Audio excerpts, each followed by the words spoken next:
Hey, nang Miss Liza ki phone number pa mai habdo. Ngasi din pi tare. Kamaina?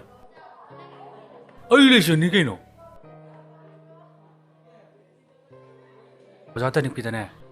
Ngasi ki numita Miss Liza ki number lo duni. Aduga nongonda pi tare. Nang leram ko ai leroke. Sir, kaino amta Kaidaure bunga. aise Miss Liza ga kaino amta nagadaba. Aduda Miss to chalamaba. O Miss tu chatlabanina. Aingondo ina tanagi hai bro. Hayone.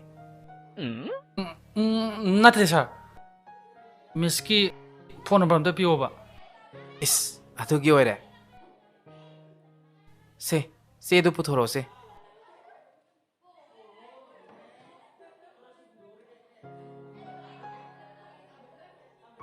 Ah, 9615293846. Yare ko. Thank you sir.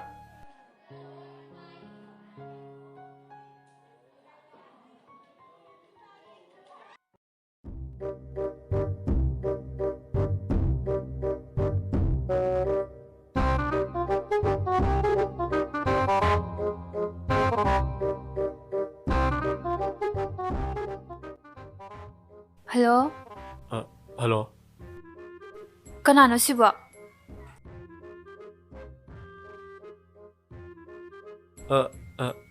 Aigi ming changkhon ba? Laifamna wangu daini.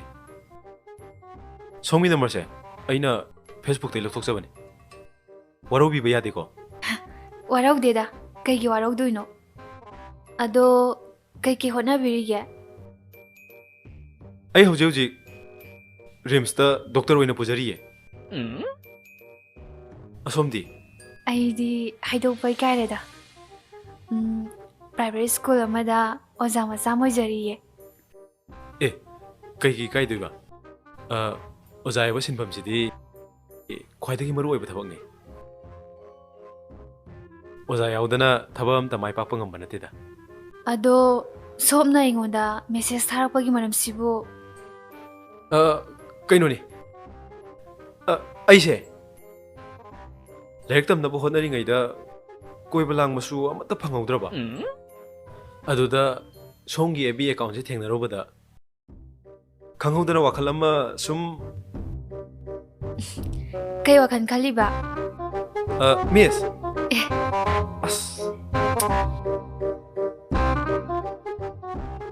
Sombo ina nungshirure.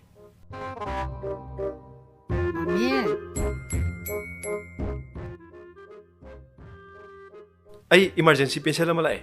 Khitang thure ai ko namu tawrage ko. Haima.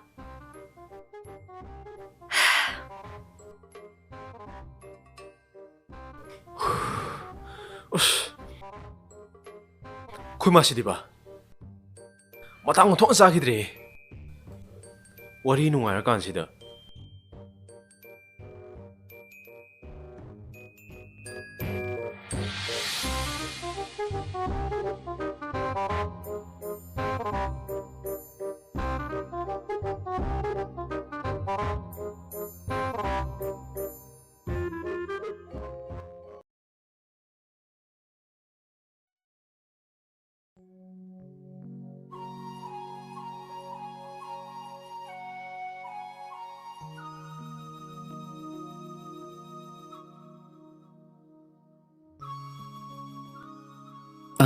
Miss, kaidaurage? Miss kisi kaino mining ba maliko? Nangdi kamaina khangiba. Khangli ni kaino? Nupi amana nupi migi natte. Nupi amana nangi thamoy gi mami do maithong na tai hai ba. Ai thamoy daga mami amta tade ko. Yare bema khangjare. Ngasi phauda khoimu matang ngdri ba laijabu.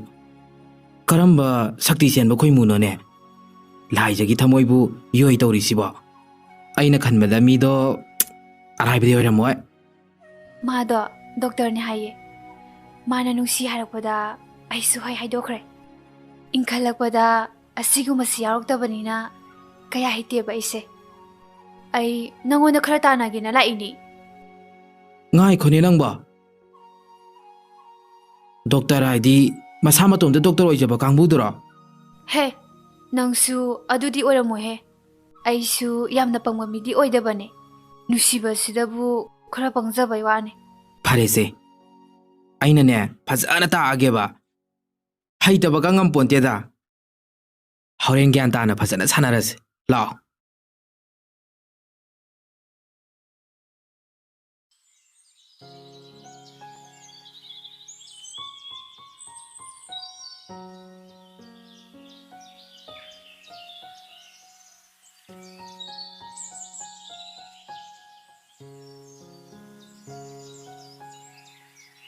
Ito! Ito! ꯀꯩꯗꯧꯔꯒꯦ ꯑꯃꯨꯛ ꯂꯥꯎ ꯈꯣꯡ ꯆꯦꯜꯂꯛꯏꯁꯤꯅ? ꯋꯥꯔꯤ ꯅꯨꯡꯉꯥꯏꯕ ꯑꯃ ꯂꯤꯕꯤꯒꯦ ꯇꯧꯕꯅꯦꯕ. ꯀꯔꯤ ꯋꯥꯔꯤꯅꯣ ꯍꯥꯏꯁꯦ? ꯑꯩꯈꯣꯏꯅꯤꯒꯤ ꯄ꯭ꯂꯥꯟꯗꯣ ꯃꯥꯏ ꯄꯥꯛꯑꯦ ꯍꯥ? ꯍꯥꯏꯕ. ꯑꯁꯦꯡꯕꯩꯔꯣ ꯍꯥꯏꯁꯦ? ꯂꯥꯛꯑꯣ ꯁꯤꯗ ꯋꯥꯔꯤ ꯁꯥꯎꯁꯤ ꯂꯥꯛꯑꯣ. ꯐꯝꯃꯣꯏ ꯐꯖꯅꯁꯦ. ꯑꯁ ꯂꯧꯕꯨꯛꯇ ꯆꯥ ꯀꯩꯀꯥ ꯊꯤꯜꯂꯨꯏꯅꯤ.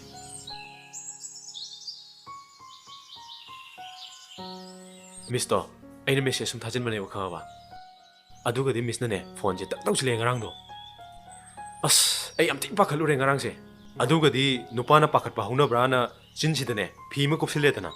ꯑꯗꯨꯒ ꯋꯥꯔꯤꯁꯦ ꯍꯦꯛꯇ ꯁꯥꯟꯅꯕꯅꯦ ꯉꯔꯥꯡ. ꯏꯁ ꯅꯩꯔꯦ ꯅꯨꯄꯥ ꯅꯪ. ꯑꯁ ꯑꯗꯨꯒꯗꯤ ꯑꯩ ꯃꯤꯁꯄꯨ ꯅꯨꯡꯁꯤꯌꯦꯅ ꯍꯦꯛꯇ ꯍꯥꯏꯖꯤꯟꯕꯅꯦꯕ ꯈꯪꯉꯕ. ꯁꯦꯁ ꯑꯗꯨꯕꯨꯗꯤ ꯀꯩꯗꯧꯔꯕ? ꯃꯤꯁꯇꯣ ꯍꯣꯏ ꯍꯥꯏꯔꯦ. ꯃꯤꯁꯅ ꯀꯩꯀꯩ ꯍꯣꯠꯅꯔꯤꯒꯦ ꯍꯪꯉꯛꯑꯦꯕꯀꯣ. ꯑꯩꯅ ꯗꯣꯛꯇꯔ ꯑꯣꯏꯔꯤꯅ ꯍꯥꯏꯖꯤꯟꯕꯅꯦꯕ. ꯔꯤꯝꯁꯇ ꯄꯨꯔꯤꯅ ꯍꯥꯏꯖꯤꯟꯕꯅꯦ.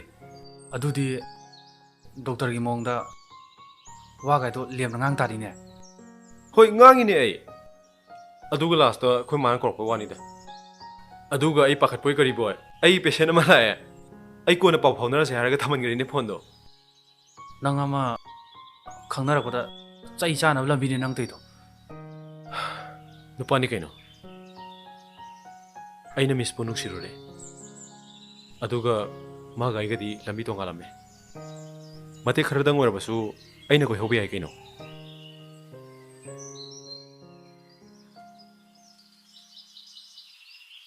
ꯑꯌꯥ ꯁꯥꯎꯔꯤ ꯃꯥꯜꯂꯦ. ꯄꯥꯝꯃꯦ ꯉꯥꯏꯈꯣꯅꯦꯍꯦ. ꯃꯁꯤꯗꯤ ꯃꯤꯅ ꯐꯥꯒꯤ ꯇꯧꯋꯤꯒ ꯑꯝꯇ ꯈꯪꯗꯦꯃꯤ.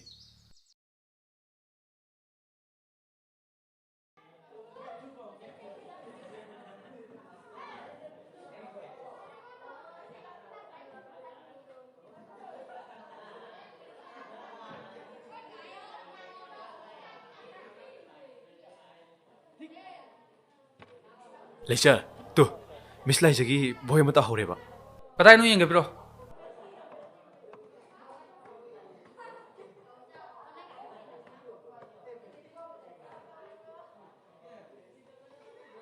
ꯍꯣꯏ ꯁꯦ ꯑꯔꯨꯕ ꯃꯥꯜꯂꯤꯅꯦ.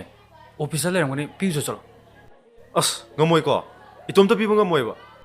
ꯄꯨꯂꯞ ꯆꯪꯃꯤꯟꯅꯔꯨꯁꯤ ꯂꯥꯛꯑꯣꯕ. ꯌꯥꯔꯦ ꯅꯪꯁꯨ ꯅꯨꯄꯥ ꯅꯠꯇꯧꯗꯅ ꯆꯠꯂꯨꯅꯦ. ꯅꯨꯄꯥ ꯑꯣꯏꯔꯁꯨꯅꯦ ꯑꯄꯥꯝꯕ ꯅꯨꯄꯤꯒꯤ ꯃꯃꯥꯡꯗꯗꯤ ꯊꯧꯅꯥ ꯄꯨꯡꯕ ꯈꯨꯏꯊꯔꯛꯏꯅꯦ ꯅꯪꯕꯣ. ꯌꯥꯔꯦꯕ ꯄꯥꯃꯦꯟ ꯆꯠꯂꯨꯆꯣ. ꯃꯤꯁꯅ ꯀꯩꯁꯨ ꯍꯥꯏꯔꯛꯇꯧ ꯅꯠꯇꯦ. ꯑꯗꯨꯒꯤ ꯃꯍꯨꯠꯅꯦ ꯊꯦꯡꯀ꯭ꯌꯨ ꯍꯥꯏꯔꯛꯇꯣꯏꯅꯦ. ꯑꯦ ꯑꯁꯦꯡꯕꯩꯔꯣ ꯍꯥꯏꯁꯦ? ꯑꯁꯦꯡꯕꯅꯦ. ꯃꯥꯅꯦ.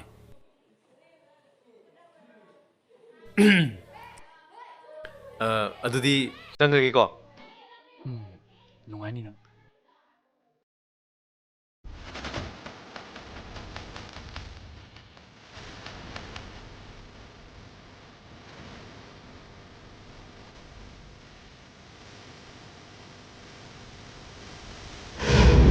ꯅꯨꯄꯥ ꯑꯩꯈꯣꯏꯅ ꯄꯥꯝꯗꯕ ꯀꯥꯏꯁꯦ ꯏꯝꯃꯤ ꯐꯥꯎꯕ ꯅꯦꯅꯅꯤꯡꯗꯦ.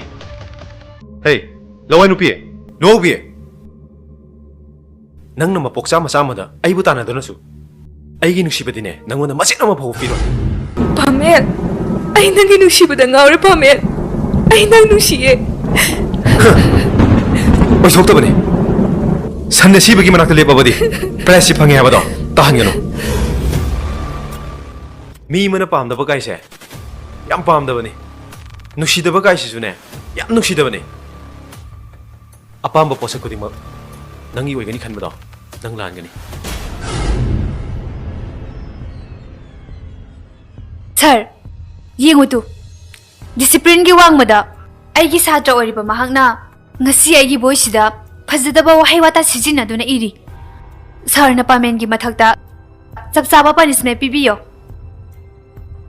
Pamen karigino nangna atuk lebak masa ta ta thaba asibu tawribadi nang yoja da tawribase mase laliko ngasi gi male masida takpi batambi bangamba oja dagi henba kanasu leitabani masina koina khangdriba karigino school asida ginang ngasi muk out tawgani Sir, Miss Poina tasengna nuksigi. Miss Puraga aigi apen oijaki. Adubu oja amada thamgadaba thaugalon gi wangmadadi ai nongmata tawde. Mi amada nuksibagidama aibu school sidagi tanthokesu tanthokpiyo. Miss, thaudoksida ai tasengna landabani Miss.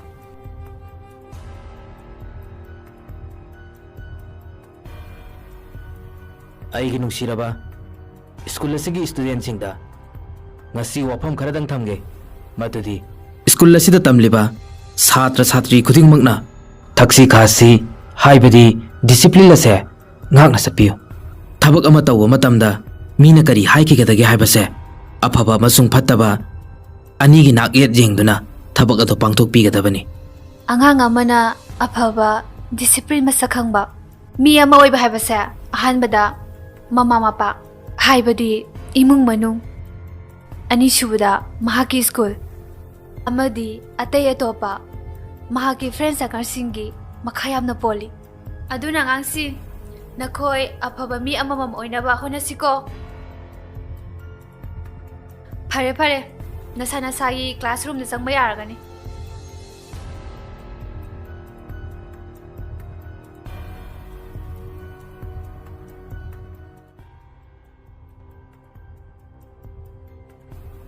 Miss amta ngai ko. Miss. Ai kanom ta haje Miss. Laisan kai daurage kai leirage Miss. Ai Miss ki mafam da yam lang khre. Ai bomta Miss na ngak pi Miss. Ai khrum jare Miss. yare Laisan nang na haining bado adum hayo Miss ke sum saroye Miss. Pamel do kaisulan jata bane. Numito. Leisha, tu Miss Laijagi boy mata horeba. Kadai no yenge bro.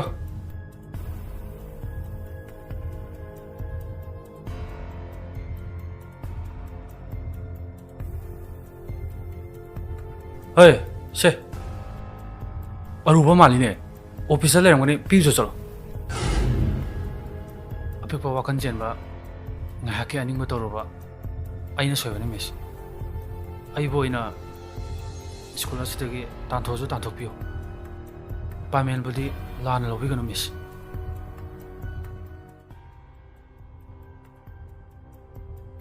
Laisan nakhoi pum namak aigi satra ngaktane oja mana nakhoi bu kaya gi mati nusi habado nakhoi khangakani nakhoi ye soibada sumthoknaba takpinaba honabadubu oja habane aina nakhoi bu ngakpirabane Pamel do aina ne mayum da satuna hanagum school karaknaba aina haigani Thank you Miss. Pare pare adudi Miss amuk jangagi ko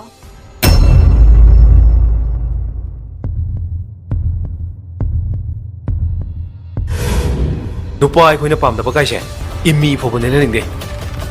Hey, lawai nupi, no bi. Nang na mapoksa masama da ai bu tana da nasu. Ai gi nuksibadi ne nangona masit na mapho piro. Pamel, ay nang inusibada ngaure Pamel. Ay nang nusiye. Oi sokta bane. Sanne sibagi manak le babadi. Press si phange habado. Tahan gano. Mi mana pam da ba kai se. Yam pam da bane. Nuksida ba kai si sune. Yam nuksida bane. Apam ba posa kodi ma. Nangi wai gani khan bado. Nang lan gani. Nuksiba hai basi bu kaino. Nuksiba magi damak. ꯊꯋꯥꯏ ꯀꯌꯥꯅ ꯀꯞꯅꯔꯤ ꯇꯦꯡꯊꯥꯅꯔꯤ ꯃꯈꯣꯏꯁꯤꯡꯗꯨꯒꯤ ꯃꯔꯛꯇ ꯑꯩꯁꯨ ꯉꯁꯤꯗꯤ ꯊꯃꯣꯏ ꯄꯦꯟꯅ ꯀꯞꯂꯤ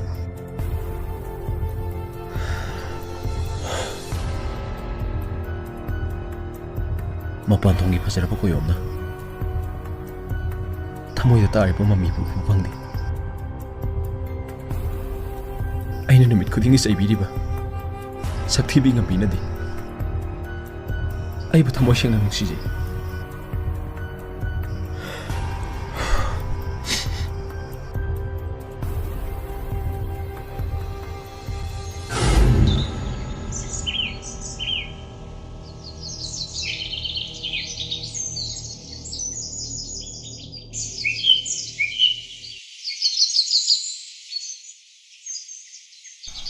ꯉꯝꯕꯤ ꯅꯈꯣꯏ ꯇꯥꯇꯣꯟꯅ ꯅꯪꯕꯨ ꯉꯁꯥꯏꯗꯒꯤ ꯊꯤꯔꯒ ꯂꯩꯍꯧꯔꯕꯅꯦ ꯍꯥ ꯑꯩꯕꯣ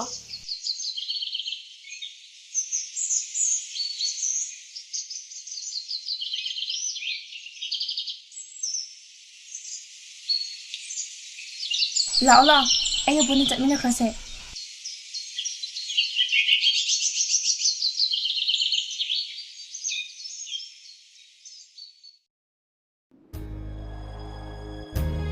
ꯈꯪꯗꯦꯗꯅ ꯉꯁꯤꯗꯤ ꯍꯧꯖꯤꯛ ꯐꯥꯎꯕ ꯂꯥꯛꯇꯦꯕ ꯃꯁꯦ ꯉꯝꯕꯤ ꯂꯩꯍꯧꯔꯀꯣ ꯂꯥꯛꯇꯤ ꯂꯥꯛꯑꯦꯗꯅ ꯈꯪꯗꯕ ꯉꯁꯤꯗꯤ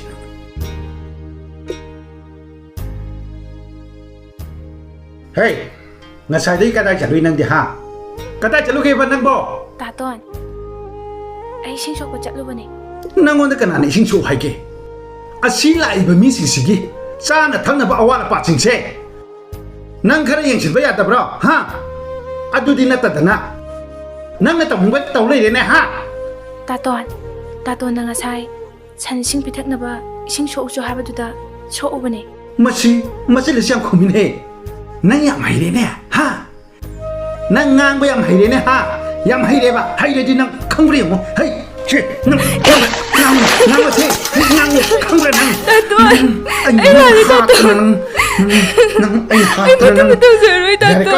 ꯌꯥꯔꯦꯀꯣ ꯑꯃꯨꯛ ꯀꯞꯁꯟꯅꯔꯅꯨ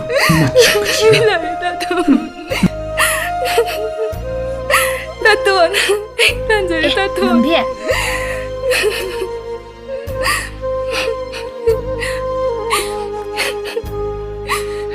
ꯉꯝꯕꯤ ꯀꯩꯗꯧꯔꯒꯦ ꯅꯪꯕꯣ ꯍꯥ ꯇꯥꯇꯣꯟ ꯏꯁꯤꯡ ꯍꯩꯖꯤꯜꯂꯛꯏꯅꯦ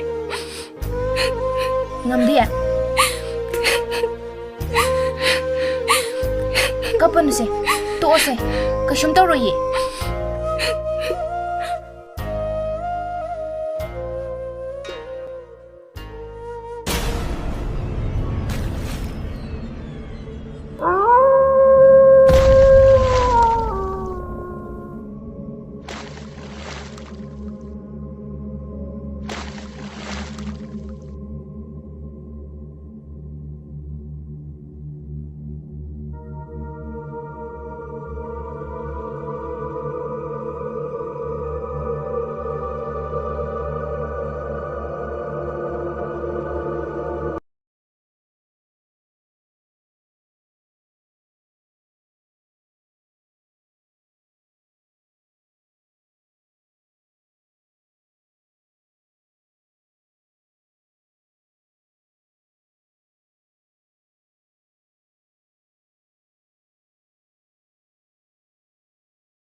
Nang kanano?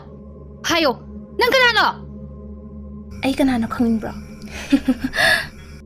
Khanglunuda. Khanglaga kanado sunatabadubu. Adudi nang mafam sida kadaba laino. Chalo! Sakha chalo! Nangi thawaiduga aiga sinnaba laiba. Nangdi sak fajabini, nupana pambini. Aidi sak thibini, nupana pambidabi. Aduna nangi fajaba hakchangdo aingonda piro. Aigi athiba thawai sina nang laurodana. Thongoli bas kanano? Thohango! Thohango! Napangal do pamutro. Ngamsunga moidaba thongdo hangnaba hotnarido wanabani.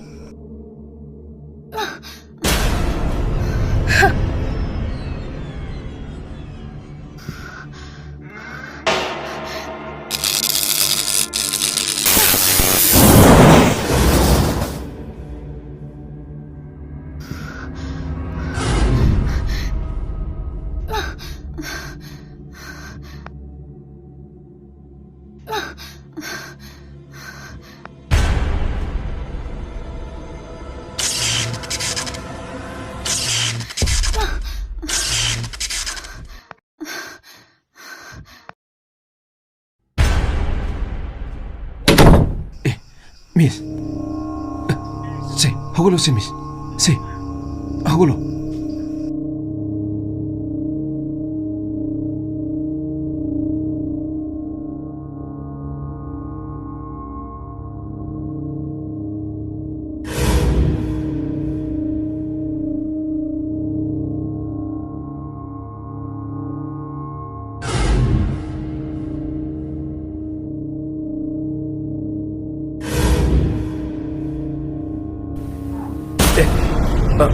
Nupi, Pamel.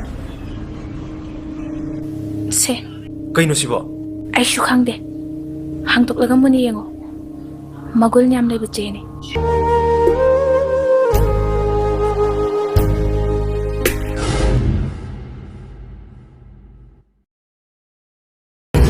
Nupa ay ko'y napam da ba kay siya?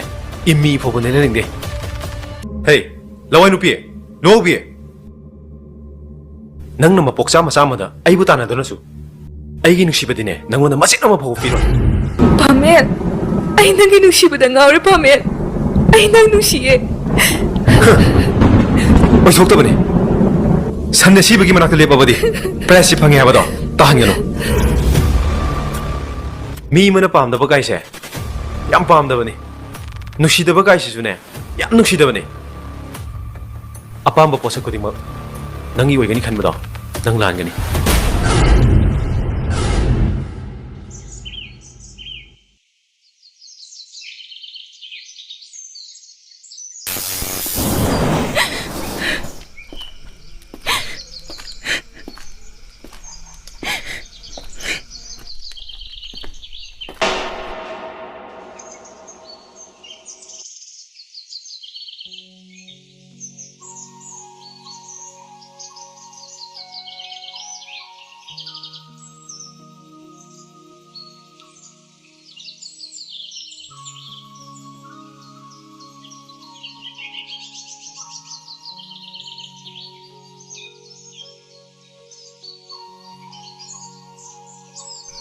Kaidaurage nangbo? Kaimtaga haramdana tumina chakhiwa wani. Anjali, handakti ay si matha yamna saida. Adu kaidaurage haiba? Noklaga da laiba nangna adumaina tumin laibado. Yam paksade he. Aikhoi tatoldo farakadra hairaga nongma nongmagi sum hile. Aduna tatongi khanbada aise nungai phomga amata khangdeda. Yam henjana zu khalunuda marain phajakini. Adu sharupudine. Horen tuition phamda senior Pamel do. Lakpa ngairaga pura khaise. As nangna maron ama wakhan nungai trakan sida nupa gi wakhalga amata changde.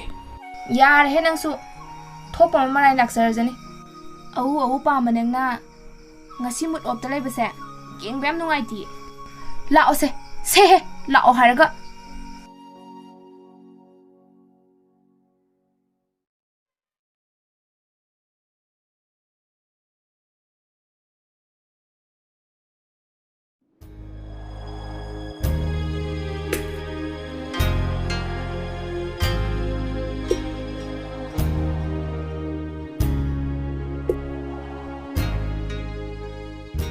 Pamel, aishu nangi nushibada ngaure. Kayam kuina nang manushi hai khwai bana. Asidagi henba karamba thangna pamlibana.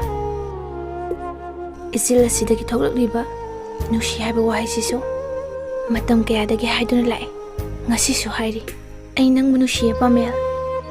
Nang ibu nusi benetra. Ha? Nang ibu nusi benetra ba? Lo. Lo. Lo.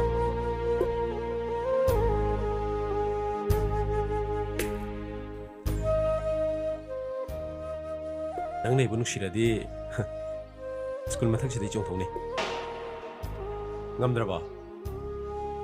Nang chung thang ngamdra ba? Ngambi. Nusi ba siam lu bani. Kay gino nang na nusi babu yam lain khali se. Hey, sakthi bi. Nang boy gini haiduna ayna nusi gada banate. Ayna nusi jaba misha adu dine. Nang ga yeng naro dine. Nang di ama khada le hore. Khange dana. Nang di ama khada le hore.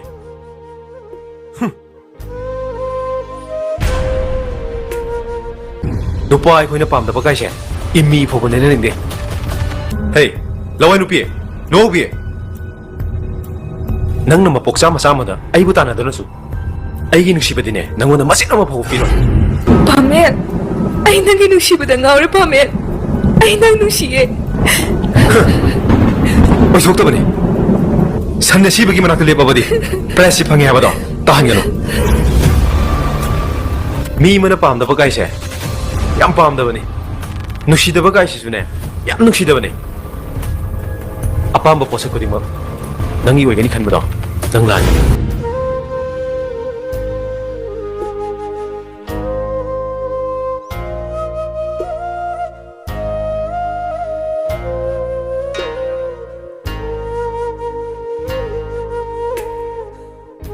Ngambi, kayno nang ngaurbo? Miss, ay bu thadokpiyo. Ay ki thawai se hingmada kanadrba thawai ni. Ay bu thadokpiyo. Hey, madu yade. Kaygino punsibu yam lain khalibadi. Nati miss, ay bu thadokpiyo. Hey, Ngambi, lao se.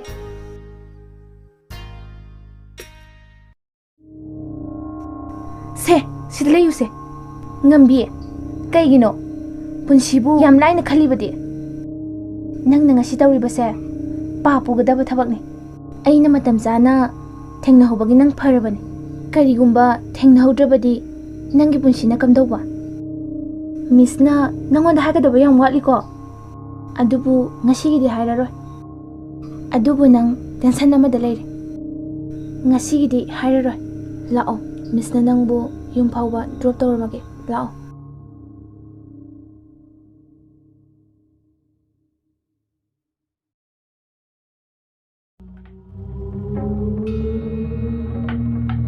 Hai.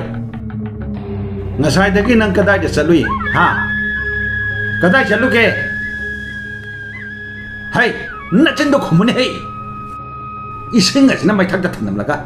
Nang na kadai de salu rum na haibne. Taton. Chani sing pithaknaba ising khara so ubani. Hai, nasin do theinu. Hai re ne wangang ba khumbadi. Ayam hai re. Namma do lawrabani na yam hai re. Hey, lao, sang lao hang, yêu lao, tao chiêu, hey, yên mà xe, yên ngô, siêng xe, ít sinh à, chỉ nằm mày thắc thần mà bận na, cái gì sao cái gì thế, anh ngang là bay được cái lối nó bọc này, yên ngô, phải đi vào xí bò, cái gì sao cái, Taton, đây là lấy Taton. cái gì lan ba, cái gì xoay bên nó, thằng mình thằng, Taton, ay lali Taton. cái gì lan ba, cái gì xoay bên nó. Ay matang rồi Nang khang bra, na tengok tigo na. Hey, cica kau ni nang dah. Masih di, hey, warak tak bisa di. Ngambi, karina to sibo. Ngambi, kay dawin no sibo. Toybi, koy Taton ising asaba hirak pagine. Ha, kari hai ba? Ngai ko di, ay giram loro kiye. Gyarani Toybi. Ngambi.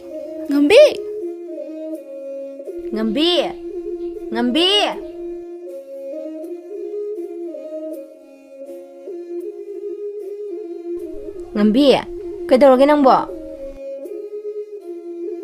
Kaitorage nangbo? Aya, saga kansida phi amu kupsanduna leiba. Se, hangdo se. Aya, Ngambi, kainong tawsiba?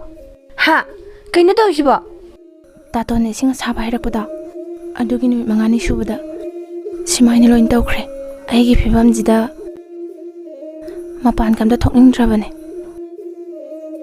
Ado nangbu aingondarabasu haipetang khangalakpa yadabraba? Laose, akoida sase, adugane doctor janaba tawsiba ngambi. Chatlaroi. Kanagi mafamdasu ai chatlaroi. Yumsidasu ai leiraroi. Adudi nangdi kadai chatdoiba? Aishu khangde. Khongsina puba maikaida. Ai chatlage. Warakpa mikuptuda chakni phini bi oirabasu. Mafamduda thawai machase.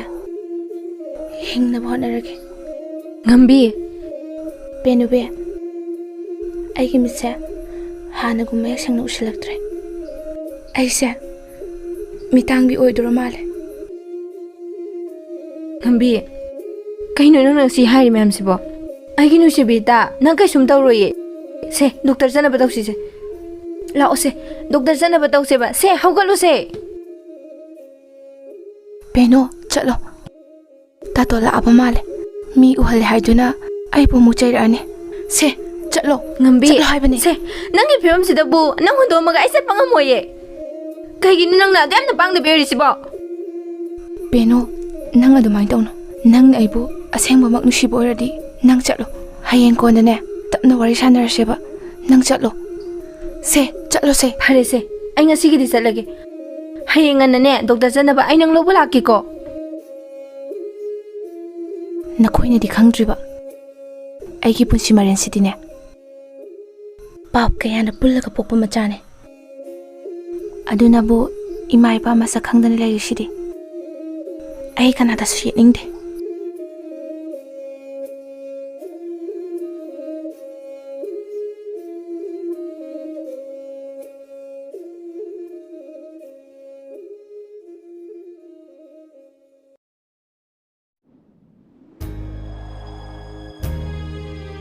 Ngambia, ngambia.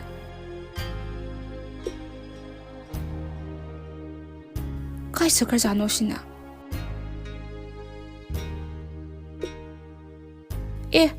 Kai daino sina. Ngambia, ngambia. Ngambia. Kai dorage nana kapido. Kai gino. Thoibi, ai hingingdre thoibi. Ado kai dorage. Tato na kay haira ino. Kaishu haidida. Awabada na thalaba aigi punsisina kanagi damakta na hingdiba. Aise hingbada kanadraba misa amani thoibi. Yare se, yam henjina khalruno. Lao se, school jase, school thengrani ba. Ai ngasidi school chatningdre da thoibi. Karino, chatta yaroye. Nang yawdradi aisu chatlaroi. Nangdi chatlo thoibi. Chatloye. Chatloi, nang yawdradi ai sung chathe chatloi. Phare se, chatlasi lao.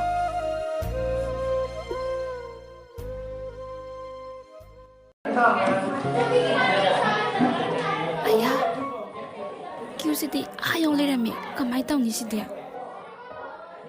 Ai ngasai lepjarabani ba. Masini pisingai tan he tinglini ba. Asimi miyam yam lepa kaidaurage. ꯑꯩꯈꯣꯏꯒꯤ ꯇꯧꯒꯗꯕꯗꯣ ꯑꯗꯨꯝ ꯇꯧꯔ ꯂꯣꯏꯔꯦ ꯇꯧꯗꯣꯔꯤꯕ ꯊꯕꯛꯁꯦ ꯃꯤ ꯃꯅꯤꯡꯗ ꯂꯦꯞꯄ ꯇꯥꯕ ꯑꯩꯅꯕꯨ ꯃꯤꯒꯤ ꯃꯅꯤꯡꯗ ꯂꯦꯞꯄ ꯌꯥꯕ꯭ꯔꯣ ꯑꯩ ꯇꯧꯒꯦꯌꯣ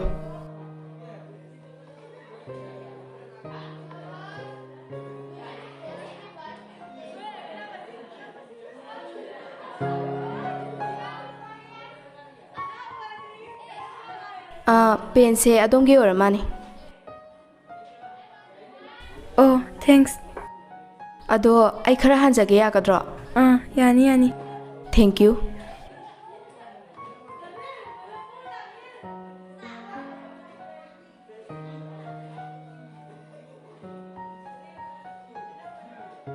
ꯀꯩꯅꯣꯝꯇ ꯍꯥꯏꯖꯒꯦ ꯕꯥ. Yani haibiyo. ꯃꯈꯥꯗ ꯆꯦ ꯇꯥꯔꯦ. ꯑꯗꯣꯝꯒꯤ ꯑꯣꯏꯔ ꯃꯥꯅꯤ. Thank you. As yam nungajare. Aidi soramnida. ꯑꯗꯣ ꯑꯩꯁꯦ ꯀ꯭ꯂꯥꯁ ꯃꯇꯝ ꯌꯧꯗꯣꯔꯕ ꯈꯔ ꯍꯟꯖꯕ ꯌꯥꯅꯤꯀꯣ? ꯌꯥꯅꯤ.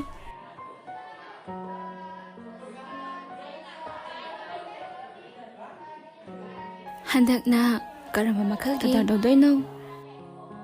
ꯅꯪꯁꯨ ꯀꯣꯛ ꯑꯃꯇꯗꯤ ꯄꯨꯊꯣꯔꯛꯑꯣꯍꯦ.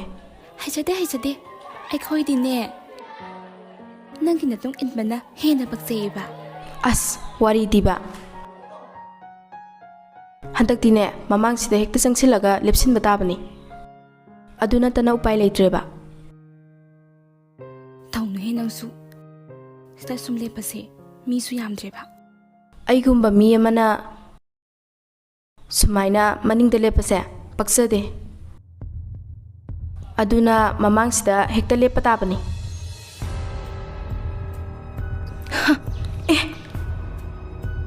ꯑꯌꯥ ꯏꯂꯛꯇꯅꯒ ꯇꯧꯏꯅꯦ.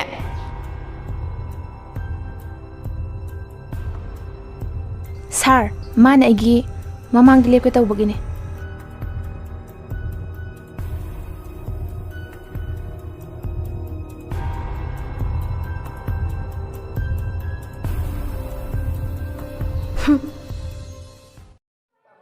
ꯃꯤꯁ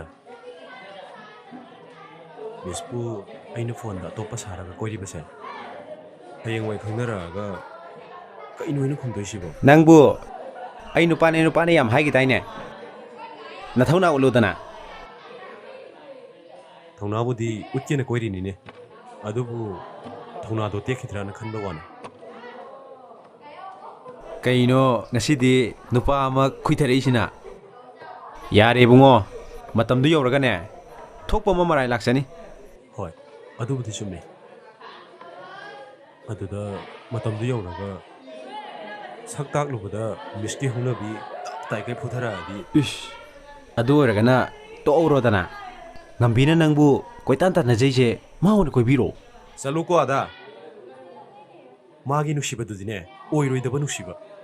ꯑꯩ ꯃꯥꯕꯨ ꯁꯨꯡꯅꯨꯡ ꯅꯨꯡꯁꯤꯕ ꯉꯝꯃꯣꯏ. ꯃꯤꯁꯅꯁꯨ ꯅꯪꯅ ꯈꯜꯂꯤꯗꯨꯃꯥꯏꯅ ꯅꯪꯉꯣꯟꯗ ꯈꯜꯂꯝꯃꯗꯤ? ꯅꯪꯉꯣꯟꯗ ꯋꯥ ꯇꯥꯟꯅꯔꯒ ꯈꯔ ꯐꯒꯗ꯭ꯔꯥ ꯍꯥꯏꯔꯒ ꯅꯪ ꯑꯣꯏꯅ ꯈꯠꯅꯍꯧ ꯂꯩꯔꯦꯅꯦ. ꯂꯩꯍꯧꯔꯣ ꯏꯕꯨꯡꯉꯣ.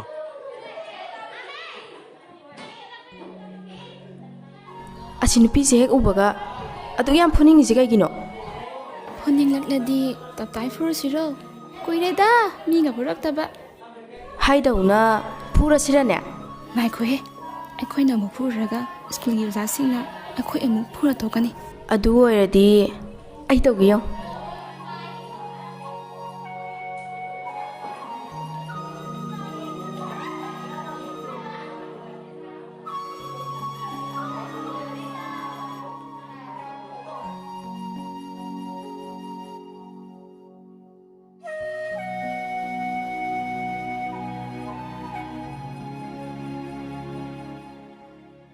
ꯉꯝꯕꯤ, ꯅꯪ ꯑꯝꯇ ꯉꯥꯏꯈꯣ. ꯌꯥꯔꯦ, ꯅꯪ ꯆꯠꯂꯣ.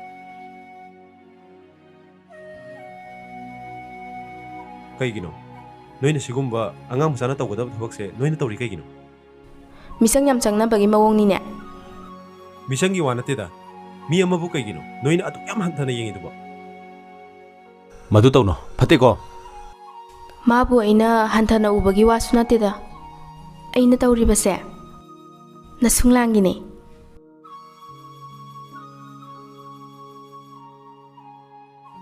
ꯁꯤ ꯅꯨꯄꯥꯁꯦ ꯃꯉꯛ ꯌꯥꯝ ꯍꯥꯏꯒꯠꯂꯦꯅ. ꯃꯥꯅ ꯃꯉꯛ ꯍꯥꯏꯒꯠꯂꯒ ꯀꯩꯗꯧꯔꯒꯦ? ꯑꯩ ꯐꯪꯗꯅ ꯇꯣꯛꯆꯔꯦꯗꯅ. ꯑꯩꯅ ꯇꯥꯟꯅꯔꯤꯕ ꯅꯨꯄꯥꯁꯦ ꯃꯥꯒ ꯊꯥꯔꯒ ꯅꯨꯄꯥ 8ꯅꯤ. ꯑꯐꯕ ꯑꯃ ꯐꯥꯔꯒ ꯂꯣꯏꯔꯁꯤꯕꯨ. ꯌꯥꯔꯦ ꯀꯩꯅꯣ, ꯃꯤ ꯇꯥꯈꯤꯅꯤ ꯅꯪꯕꯣ. ꯅꯨꯄꯥꯅ ꯇꯥꯟꯅꯔꯛꯄꯁꯨ ꯅꯠꯇꯕ ꯅꯪꯅ ꯇꯥꯟꯅꯕꯗꯣ ꯍꯥꯏꯔꯤꯕ. ꯆꯠꯂꯣꯍꯦ, ꯇꯥꯅꯤꯡ ꯇꯥꯖꯁꯅꯨ ꯀꯩꯅꯣ. ꯍꯌꯦꯡꯋꯥꯏ ꯂꯥꯏꯔꯕ ꯅꯨꯄꯥ ꯐꯪꯉꯒ ꯑꯩꯅ ꯋꯥꯔꯒ ꯃꯈꯣꯏꯅ ꯑꯩꯒꯤ ꯆꯥꯕ ꯊꯥꯛꯄꯤꯗꯧꯁꯨ ꯅꯠꯇꯕꯗꯨꯕꯨ. ꯑꯐꯕ ꯅꯨꯄꯥ ꯍꯥꯏꯁꯤꯗꯤꯅꯦ ꯀꯣꯏꯇꯥꯟ ꯇꯥꯟꯅꯔꯒ ꯐꯥꯒꯗꯧꯅꯤ. ꯏꯕꯦꯝꯃ, ꯅꯪ ꯑꯩꯈꯣꯏꯗꯒ ꯂꯥꯛꯀꯅꯨꯀꯣ. ꯑꯦ, ꯀꯩꯒꯤ? ꯑꯩꯈꯣꯏ ꯄꯥꯕꯨꯡꯗ ꯑꯃꯨꯛ ꯂꯩꯒꯦ ꯍꯥꯏꯔꯛꯀꯅꯤꯕ. ꯍꯣꯏꯅꯦ, ꯅꯣꯏ ꯄꯥꯕꯨꯡꯁꯨ ꯏꯁꯥꯏ ꯑꯣꯏꯕꯅꯤꯀꯣ. ꯀꯥꯎꯏꯅꯦ.